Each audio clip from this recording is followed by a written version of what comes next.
I am Samuel Kojo Brace. Thanks for choosing us. This is Joy News Prime. Our headlines this are: more questions emerge on Cecilia Dape's staged $1 million scandal, with the Attorney General adducing fresh set of facts contradicting those presented by police prosecutors, including a claim that a reported $1 million found in the home of the former sanitation minister did not belong to her. Also, fiery scenes and debate on a mid-year budget review presented by Ken Ofori-Atta as both sides go neck and neck at each other. The worst form of an IMF program since Mansa Musa went on the famous pilgrimage to Mecca. Of the 20 women from the minority side, none of them had an opportunity to comment on this statement. None of them. So ECG and other public companies must not be subject to the public procurement laws of Ghana. Former Power Minister Kwabena Donkor says, insisting the Auditor General must not even be auditing them.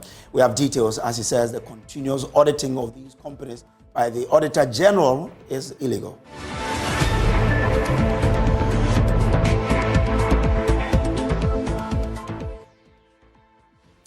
It was fireworks in Parliament as leadership on both sides ended the debate on the mid-year budget review presented to the House by Finance Minister Ken Ofori-Atta.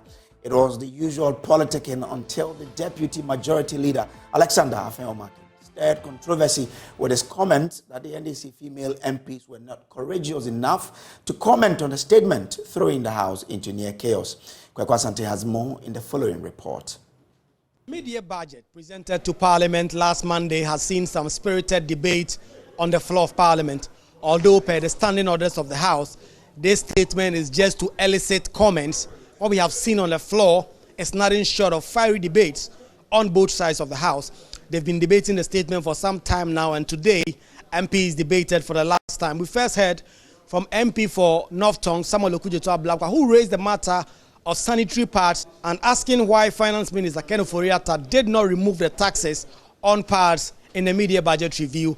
There was a sharp response from the government side. The NPP MP for Sefi Akontombra, Alex Tete, firing and saying that the taxes are needed to protect local industries.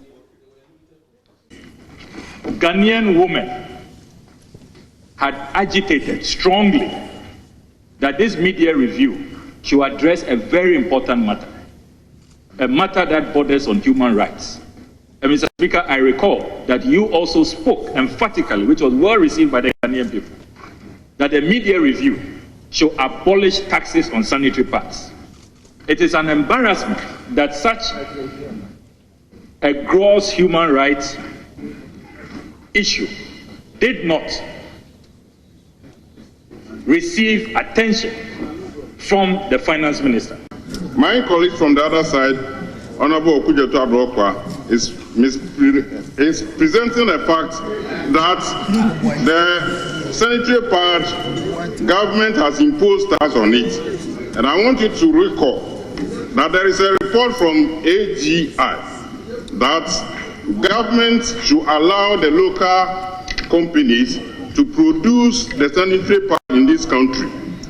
And Mr. Speaker, these two companies are Sanda Industry and Fanning Industries. Mr. Speaker, if you compare the price from the foreign sanitary pad, as I speak, it's 15 Ghana cedis per one. The local companies are propelling or producing this particular sanitary pad at a cost of 11 cedis. And I want to ask Honorable Ablakwa, should we actually collapse the local industries in this country? There were also matters on roads and school feeding capitation grants on the floor of the House. Governor Kwame Agboja, the Minority Chief Whip, declared that despite government saying this was going to be part of the year of roads project, there's literally no roads and government has squandered all money, literally sinking the country into debt. Dr. Clement Apak also spoke about the school feeding grant, which he says is 99 pesos, and it's not enough to cook any nutritious meal. We later heard from Carlos Ahinkra, who was on the defensive mode. This government owes road contractors about 15 billion Ghana cedis. That is an example of collapsing businesses. That is lack of jobs, because these contractors, Mr. Speaker, 70% of the contractors are not on site. Mr. Speaker, I just read in the document the finance minister saying that some projects are on site. Mr. Speaker, ask one of the clerks to go to Obechi Lamte today and find out if the contractor is on site. The contractor has backed out. So which project is going on? If you go to Tematu Akosombo Road, the contractor is not there. Go to Temamoto Way towards the Central University, the contractor is not there. So which project at all is going on as we are talking about? We are in a terrible state. What the minister is telling us is that he should be applauded for increasing the feeding grant in terms of the nominal value from 97 pesos to 99 pesos. Mr. Speaker, the same finance minister indicated to us that inflation is at 54.1%. Mr. Speaker, let's be realistic. The students are here. Who in this country today can afford to produce what the Ministry for Gender, Children and Social Protection describes as a hot, nutritious meal per day at 99 Ghana pesos, Mr. Speaker? The minority leader, Dr. Kisela Tuforsin, wrapped up the debate for his minority side, insisting that the economic management team is actually economic mismanagement team. That this is the worst form of an IMF program since Mansa Musa went on the famous pilgrimage to Mecca. Mr. Speaker, Ghanaians must understand that clearly it is not the IMF which has imposed these horrible conditionalities on austerity on them. In fact, it is rather the government of President Nana Addo Dankwa Akufo-Addo and the economic mismanagement team led by Alhaji Bawumia further gives further details that the Bank of Ghana illegally printed over 45 billion Ghana cedis, representing 7.2% of GDP in 2022 alone, and another 35 billion in 2021, first in the history of Ghana. The Speaker, the Bank of Ghana is certainly a crime scene. Certainly a crime. The key members of the economic mismanagement team that superintended and supervised this economic crime are: number one, Dr. Alhaji Mahmoud Bawumia, aka Mr. Strategist. Excuse me. Mr. Speaker, number two, we have the almighty Ken Oforiatta. I call him aka One Program, One Bond. Mr. Speaker, we also have Governor Ernest Addison, aka the Printer. But then was the time for the majority leadership to conclude the debate. Osei Chairman Sabonsu has not been in the House today, so the baton fell to his deputy, Alexander Afenyo-Markin, who stoked controversy in the House when he said the NDC minority female MPs did not have courage to comment on the matters presented by the finance minister. On our side, the majority, we gave opportunity to 3 women to speak. Honorable Abino Osei spoke, Honorable Sheila Patel spoke, Honorable Gifty Chum Ampofu spoke. Of the 20 women from the minority side, none of them had an opportunity to comment on this statement. None of them. We have lawyers, we have development specialists, we have social activists. No woman from the minority side had the courage to speak, to comment on this matter. Well, this was not something the minority in the House was going to let slide. My colleague was given the opportunity to speak. He started by saying that no woman on the minority side had the courage. Mr. Speaker, if you respect women, you will not speak about women like that. There are courageous women here. So, Mr. Speaker, it is wrong, and I encourage you to withdraw that statement. Please, how can I listen to all of you at the same time?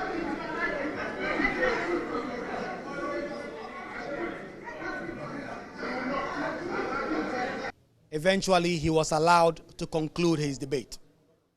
Parliament is expected to adjourn sine die on Thursday, set to return in October, although the date is not publicly known yet. MPs have been sitting late into the night, and this media budget review has served as the last major business that they have taken before going on break. Reporting for Joy News, Kweku Asante, Parliament House, Accra. Now, there's fresh controversy following the publication of the Attorney General's advice to the police on the Cecilia Dapaah stashed $1 million scandal. The document seen by Joy News and addressed to the Director General of the Police Criminal Investigations Department reveal a raft of contradictions with the fact first filed in court by police prosecutors. Whereas the police's fact conclude that the $1 million allegedly stolen from the former sanitation minister's home belonged to her, the AG's document claims Cecilia Dapaah had written a statement in which she was categorical that the money was not hers. Joy News editor and head of our political affairs desk, Evans Mensah, joins me now with details. Evans, first we learn from the AG's document that Cecilia Dapaah discovered the alleged theft on 10th October 2022, last year, after her husband informed her on the 6th of October, 4 days prior. She had been in Kumasi when the husband found the house help allegedly in the bedroom where the monies were kept. We are told in the AG's advice that Cecilia Dapaah only gave the police statement 9 months later on the 4th of July this year, 2023. We also learned that Cecilia Dapaah's brother also gave a statement corroborating his sister's account. When did he give a statement, and what did he tell the police? So Cecilia Dapaah, according to this AG's advice to the police, gave the statement on the 4th of July this year. And note that is one of the key, I guess, questions that this throws up, that the first time Cecilia Dapaah got to know that her staff was missing was on the 10th of October the previous year, which is the point you made about the 9-month gap. She was in Kumasi when her husband had called her and said something has happened. She comes to Accra 4 days later. So this was the 6th of October when her husband discovered this. And then on the 10th, Cecilia Dapaah arrives and then goes to the house and finds that indeed something has happened. It took her a couple of days to sort out what was missing. And then on 9 months later, she, from the account, at least the facts before us, as produced in the AG's own advice in the document, there was no report that was filed in October. It was only filed in July of 4th, 2023. So what did she find? And that's where the controversy is about how much money was stolen, which is what has been in controversy. According to the AG's document, the Cecilia Dapaah, in a statement to the police on the 4th of July, said that the amounts of money that had been stolen, she found that they had lost a bag containing about $200,000, another bag that had 300,000 euros, an amount of 300,000 cedis, which is contribution for her mother's funeral, 50,000, which is described as for the house, 50,000 cedis, which is described as for the house, and a box containing about $800,000, and this is important, belonging to her deceased brother, which was sent to her together with some regalia for safekeeping following the death of the brother. Now, the important thing that the AG's document also states is that the $200,000, which was found in the bag, together with the $300,000 both found in the bag, there's no record. She didn't state who the money belongs to, but in the statement to the police, according to the AG document, she said that the $800,000 that was found in a box in her house did not belong to her but the brother. Now, her other brother, who is called Henry Osei Kwabena, also wrote a statement on the same day, 4th of July this year, 2003, and corroborated these facts. In fact, he then adds that when the brother died, the brother was a chief, and his Akwesi Esan II, Numwahene to Tumfose to the second. He died in January of 2022. Now, his office was opened following his death, and they found a box in the office. They checked the box, and the box had $800,000 in it. Subsequent to that discovery, their mother, then asked this brother to send that box to Cecilia Dapaah in Accra, the sister, to keep for safekeeping. When that happened, the mother also added some regalia, gold regalia to it, right? And that was all sent to Cecilia Dapaah to keep. Now, the evidence, according to the AG's account now, is that Cecilia Dapaah, in writing her statement on the 4th of July, actually then said that money belonged to the mother and was corroborated by the brother. But that raises a few questions. Because it raises questions when you compare it to the police's charge sheet, which they had sent to the court. And the police charge sheet had been amended 3 times. The last amendment is dated 20th of July, 2023. In all the amendments, the police stated that the money belonged to Siladapa. And they didn't say $800,000 or $200,000. They said $1 million, right? Now, the question that raises is, if you take the last amendment, which is the 20th of July, that came 16 days after Siladapa had written a statement to the police. And apparently from the AG's document, in that statement on the 4th of July, Siladapa had told the police in writing that the money was in a box and that money belonged to the dead brother, right? And yet 16 days later, in spite of the fact that the police had that document, and this is the question that comes up, they still went to court with a 3rd amendment that still said the money belonged to Siladapa. They also didn't say it was $800,000. They said it was $1 million, right? So the question that throws up is, why will the police, having a written statement from the complainant in which she had said something that the money did not belong to her, why would the police 16 days later still insist that the money belonged to her? Somebody needs to break that gap. And another important point. Let me ask you this question, then you go there. Now, we understand that the day the lady was picked up on the 4th, the 2022, when the husband discovered the housemaid in the room, the armed police guard in the house arrested the lady. Where was she taken to? So this is according to the husband of Siladapa, that when the house help was arrested, they found her apparently in the act of stealing. The Siladapa had the bodyguard at home, the police bodyguard, who arrested the lady and took her to the Tesano police station. That's according to the husband. Now the AG says, and I want to quote this part because it's important, when they examined the document, there is nothing in the docket on the complaint made by Daniel Osei Kufuor, Daniel Osei Kufuor is the husband of Siladapa, or any member of the household at the Tesano police station, right? That in itself raises a question.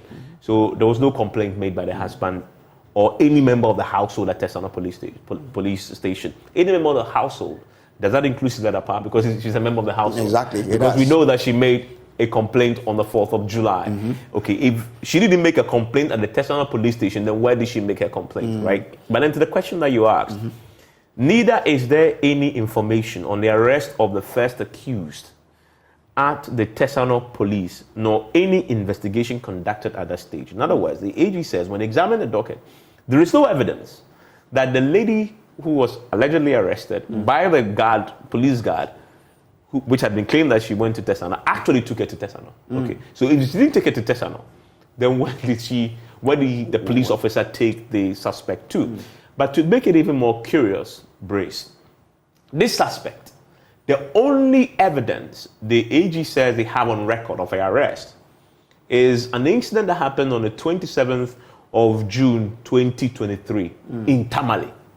And this is 8 clear months after Siladapai's husband had discovered her in the room with the money and had caused her arrest using the police officer at the station, right? I mean, police officer in the house who was guiding Siladapa. So again, you have to ask yourself, so between the discovery of the alleged theft and a year earlier and 27th of June, why did it take that long to arrest her? Well, and why? And again, she wasn't arrested in Accra. She was arrested in Tamale. Well, a lot of inconsistencies in there, but let's bring in Lawyer Samson Ayenene, who is a private legal practitioner. Lawyer, what do you make of the inconsistencies that have been identified? Well, I spoke to Evans earlier on Top Story, and my views have not changed. I am worried, I'm concerned about how bizarre things are turning out. First of all, from the narration of events, as we see in the AG's documents, the straightforward implication is that the investigations were completed before the main complainant, Cecilia Abinadapa, made a complaint to the police. That's bizarre. Her initial complaint, as is captured on the document, initial complaint was made on the 1st of July 2023. The husband made the discovery on the 6th of June, 6th of October 2022. So when you look at the arrests that were conducted, monies that aspects, houses that were retrieved and so on, cars that were taken and so on, it's disturbing for me that the narrative now suggests that the work had been done and completed before she lodged a complaint.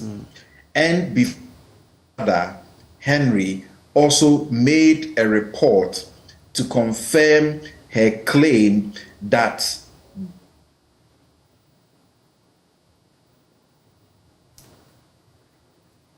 so we're still on with the bedroom and in the bedroom. Now, if you look at that, it's quite disturbing because on the 5th of July, there was an amendment to the charge sheet. On the 20th of July, there was yet another amendment to the charge sheet. So even if she made the complaint, her initial complaint long, which is very bizarre and strange because normally it's the complaint that you make first before investigations are conducted. Now you forget about that. She writes her statement on the 1st of July. Her brother corroborates her statement on the 4th of July. On the 5th of July, there's a first amendment to the charge sheet. This does not reflect on the charge sheet. On the 20th of July, there's a second amendment to the charge sheet. This, once again, does not reflect on the charge sheet. I'm saying this is bizarre. There is something unusual, irregular about it, and it has to be explained. But where I agree that the job that has been done by the Attorney General is good is in this respect. There is something we call in criminal law, as far as charge sheets and facts are concerned, that something is bad for duplicity. And the law says that there cannot be a conviction on a charge sheet that is bad for duplicity. This is what it means. You will see that they were pilfering. They were picking the money at different times.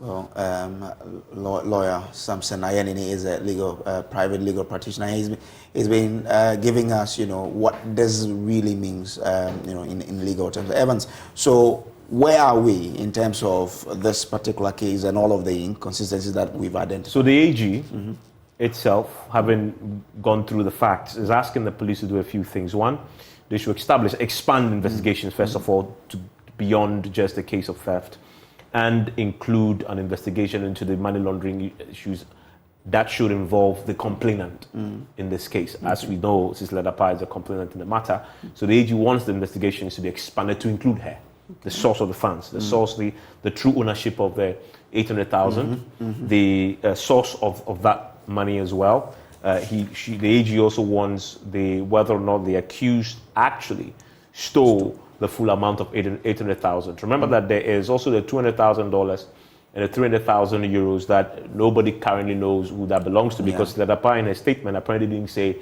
who that money belongs to.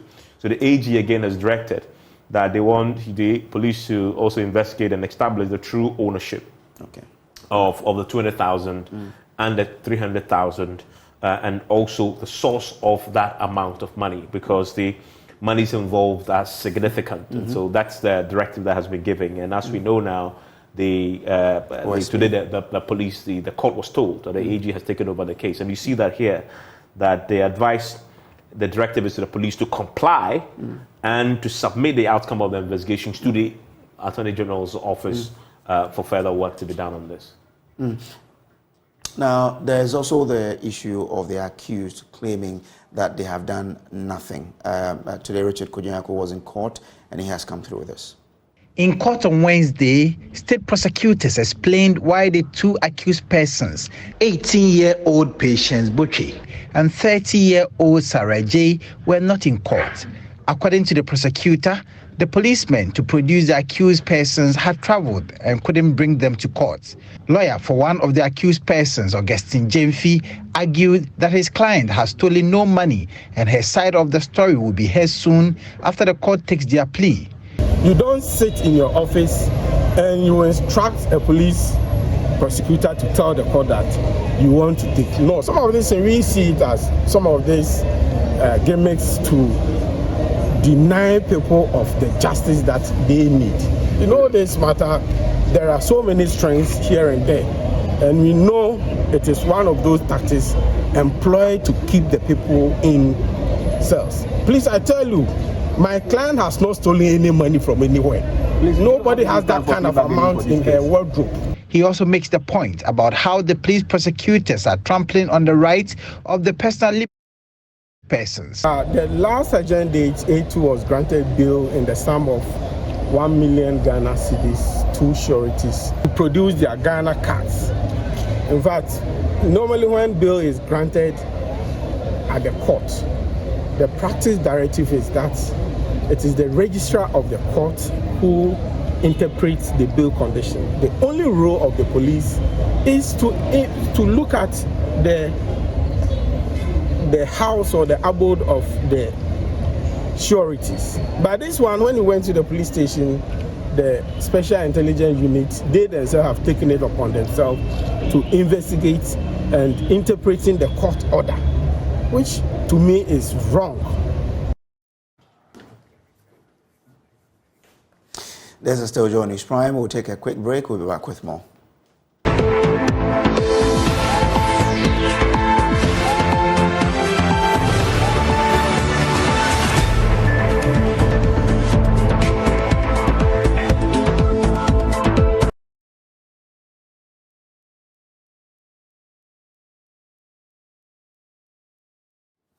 Welcome back from the break. Now, a group calling itself Concerned Youth of Asawase is disputing initial findings of the Interior Ministry that 34-year-old Salahuddin Yusuf died after hitting himself against the wall.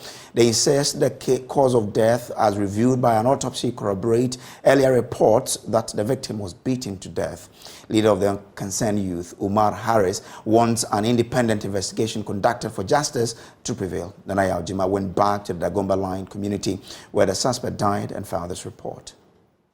On Tuesday, Interior Minister Ambrose Derry was invited to Parliament to update the House on the death of 34-year-old Salahuddin Tafilu, who died at Dagomba Line in a police swoop. The minister, contrary to claims of eyewitnesses, refuted that the suspect was brutalized and killed by police. He claims the police explained the deceased hit himself in a wall after being released immediately after his arrest. He was handcuffed by the arresting officers, but was later released to go when he showed signs of sickness. The arresting officers allege that the deceased, while running away, hit himself against a wall and fell down.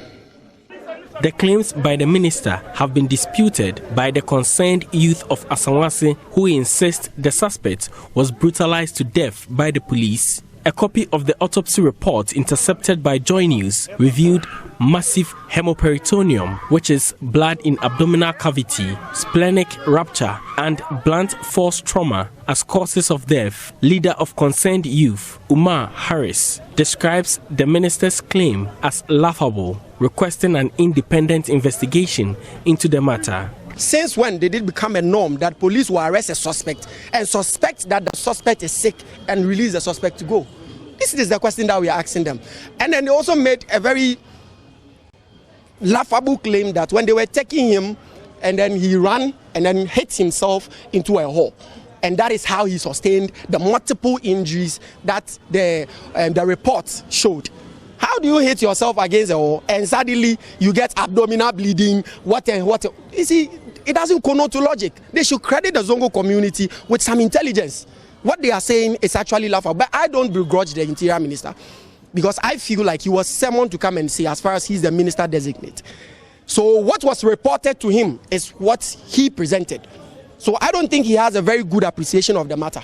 And that is basically the reason why he made those comments. And I'm sure by the time Honorable Muntaka Mubarak, the MP of Aswansi constituency, which we are so proud of when it comes to this issue, the way he's handled it, I'm very proud of him. When he asked him the questions, I'm sure that after that, the Interior Minister will reflect and know that what he is saying, you know, is quite like trying to downgrade the intelligence of the people of Zongo. So we are again calling on the Interior Minister that this is what we are saying. We are not satisfied, because what he said is different from what actually happened. So we are calling on them. We don't want to lose hope in the judicial system.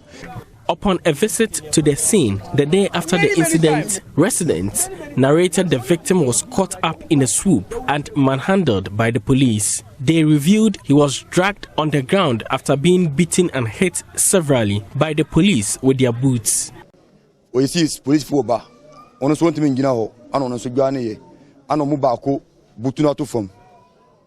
It was a swoop, so many people were running. Unfortunately, he was stripped to fall.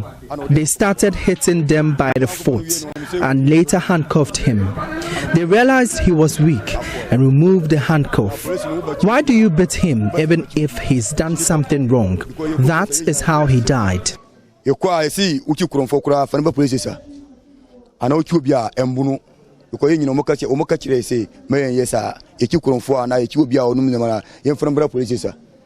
It has taken efforts of leaders in the Zongo community to restrain the youth from attacking the police following the demise of the second person in separate police swoops. For Joy News, Nanaya Ojima reporting. Now, some commercial tricycle riders on Wednesday blocked the racecourse section of the road leading to the Kumasi Central Market in a protest against the Metropolitan Assembly. The action is to resist the restriction of their operations to the Central Business District of the city as part of a decongestion exercise by the KMA. Leaders of the riders are courting the attention of the city authorities to have deliberations on the new directive. Daniel Jima has more in the following report.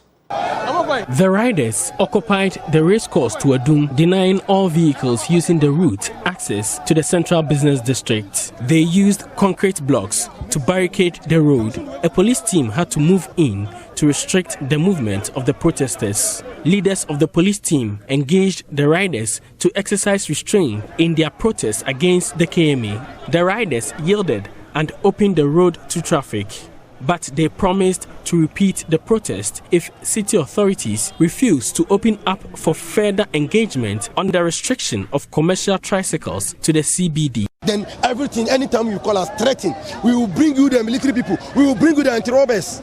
Let them come. At the end, they will shoot me, I will die. Won't they die? They will also die. They will also die. Spokesperson Ahmed Al-Hassan says they will deploy all reasonable means to get city authorities to listen to their concerns. I know, but I just want to send our message. Say, and echo man before one cry. And what echo baby, if you say, your man in cry, say, or so Baba say, and it's as we are sending signal to him. So if they should refuse to heed to the calls to allow you to operate in the Central Business District, what will you do?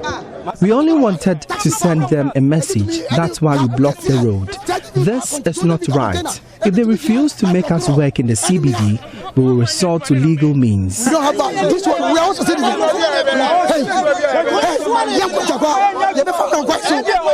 You can't answer the question that would provoke us to answer any wrongly information.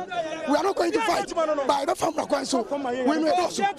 Meanwhile, the riders have refuted claims that their activities contribute to congestion of the city centre. They expect the KMA to consider enacting bylaws that will regulate activities of all commercial vehicles to decongest the city. You said that we, the Pragia people, we made the Central Business District. We said no. Now go there and see.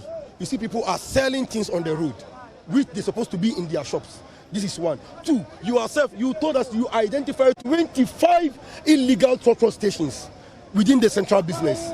And you said that there is a law that said no truck, big truck, should be in the CDB between the hours of 9 a.m. up to 5 p.m.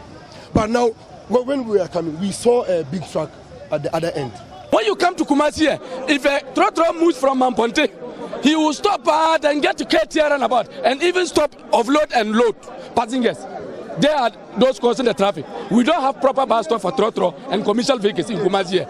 Secondly, when you are from Boss FM heading to Edum or Otumfo roundabout, from Roma Hill Central Market headed to Otumfo roundabout, from Otumfo roundabout to Dr. Mensa, you see clearly that part of the road has been given to trotro drivers and taxi drivers as stations. So we have unauthorized stations in the central business district. Let's work on that. For Joy News, Nana Ojima reporting. Now, former Power Minister Kwabena Donkor says public companies like the Electricity Company of Ghana must not be subject to the strict public procurement laws of the country. His comment follows the Auditor General citing ECG for over $145 million worth of procurement breaches between 2016 and 2021. By speaking to Joy News, the Pro East MP argued that by the operation of the Companies Act, ECG and other such public companies are not subject to the public procurement laws. There is a fundamental issue, the fundamental issue of governance. As a society, as a country, what do we want? When we set entities up as companies, these entities differ considerably from boards, authorities, etc. They are not part of the public sector. The best practice is for companies to operate as companies. Indeed, I have filed an urgent question for the minister responsible for state enterprises. We mixed these things up when we converted by an act of parliament a number of corporations to companies. Indeed, if you will recall, I posed an urgent question in Parliament. The Attorney General came to answer that the Auditor General has no power to audit companies. Both the Constitution and the Audit Service Act are quite clear.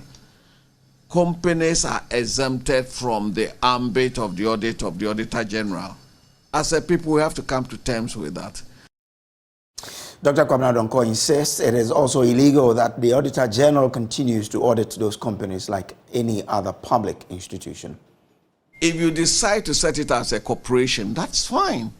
But once you decide that it should operate as a commercial company, then it should be allowed to operate as a commercial company. The governance structures will then be different. The board of directors will set up guidelines on procurement, and these guidelines will be approved by the shareholder being the government of Ghana represented by a minister. Once it is done, we hold the board and management accountable to managing the entity in the best commercial sense. Do we do this by changing law, or we can simply do this by practice? And what would that mean in reality? Currently, by the law, they are not under the Auditor General. So would you suggest that the continuous auditing of these companies is against the law? Yes, I have stated it, and I've stated it publicly. And it was for that reason that I brought the Attorney General, who is the Chief Legal Officer of the state, to Parliament, and he re-echoed that the Auditor General has no power to audit companies. The law does not give him that power.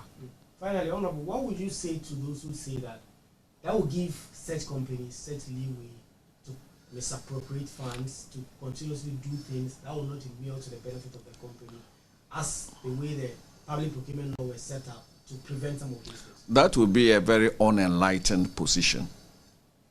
We were conscious, we knew the difference between a company and a corporation, and we opted for a company.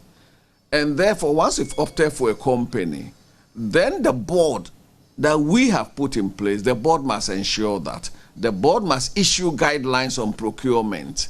The shareholder, who happens to be you and I, the good people of Ghana, will have to approve the guidelines. And once that is done, the company is mandated to go by the guidelines of, if there's any infraction, company law kicks in to punish the infraction. You're still watching Joy News Prime. We'll take a quick break. We'll be back with Showbiz.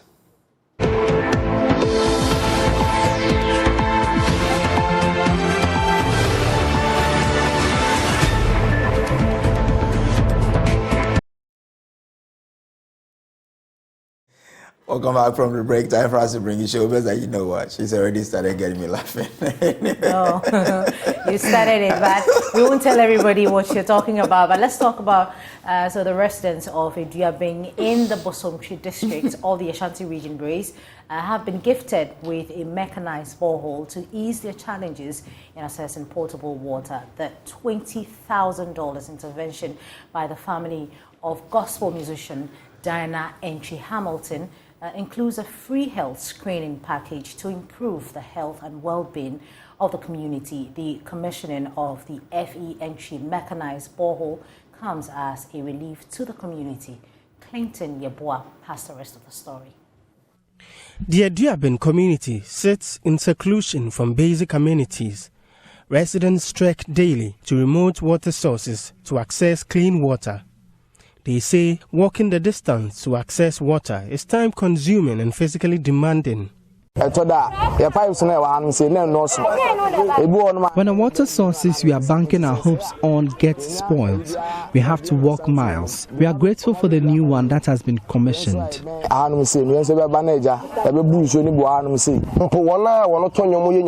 are happy that those who sing to the glory of God are able to look back. We are satisfied with this gesture. They were speaking in appreciation of the commissioning of a mechanized borehole to lessen the plight. The borehole was constructed by the family of Apostle F.E. Entry as part of the 10-year memorial celebration of his passing. Residents of Eduabing were also offered extensive free health screening. Daughter of the Apostle, Diana Hamilton Entry, indicates the urgency of investing $20,000 in community initiatives. We, the family, the children, his brothers, and the whole family decided to give back to the community. And so we did speak to the chiefs and the elders of the community. And by the grace of God, we agreed on putting up a borehole, a mechanized one for the community. So we did that.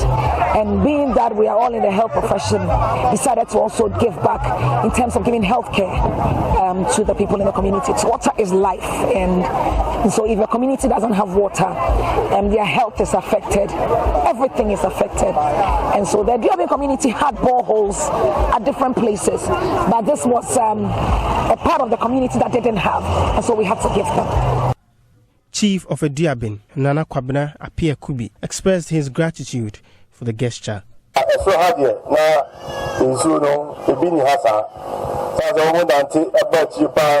This area had no water source, and residents had to journey to get access to clean water.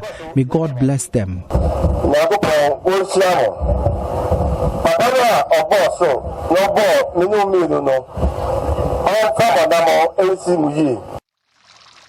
Reporting for Joy News, Clinton Yeboah.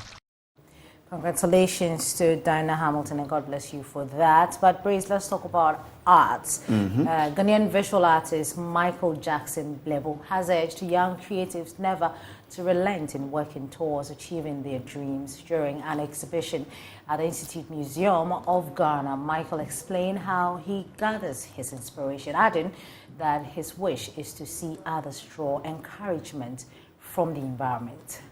The little thing I would say to whoever is watching this is, do not let anybody despise your humble beginning. The great days are yet to begin. My inspiration has always been my environment. I mean, anywhere I find myself in the world, I try to open my eyes as wide as I can to see what people are not seeing. So I remember back in university, that is Kent University, there were posters of Absal Atelier. They were opening up for other artists and students to sign up. So I took this opportunity. Even when back in school I didn't have any artworks, I decided to build my portfolio right from school. And after school I decided to enter this competition. And God knows is part of the events for 2021. minister has been involved in the Latelier competition for about 37 years, and we try and unearth young artists and support them and nurture their talents. So this is something that we have been doing, and we normally invite them to join the competition across all the countries that we operate in. And we invite young artists from across the continent to join the competition, and usually once we unearth the talent, we support them with some master class in art business, and then also we try to organize what we call the solo exhibition and the travel exhibition. What you see here today for Michael, and then the Ayobolo from Nigeria and Adele from South Africa, this is their travel exhibition. They've already been to South Africa. Well, I love art. Do you love art? Yeah. What do you see? When I look at you? Yeah, work of art. You've got truly handwork because you look beautiful, you look attractive. Your complexion is just super. It's okay. And you know, everything is in check. It's okay. It shows how perfect God is. I'm not blushing. Should I continue? Let's congratulate. Like Nata said, I'm born of 5x5. Oh, shaping me. Hey, like I'm shaping you in my mind. Okay, so, yeah. Okay, relax for us and the viewers. But Ghanaian singer based in the United Kingdom, Stephanie Benson, has received a humanitarian platinum leadership award from the United Nations, Brace, and the award was presented to her at an event held at the United Nations headquarters in New York. The ceremony, which took place at the delegates' dining room of the United Nations, provided a platform for nominees to have insight with other like-minded individuals who were passionate about creating positive change in the world. One of the citations read, quote, "This award is bestowed upon individuals to have demonstrated exceptional leadership skills and made significant contributions to building a better world, particularly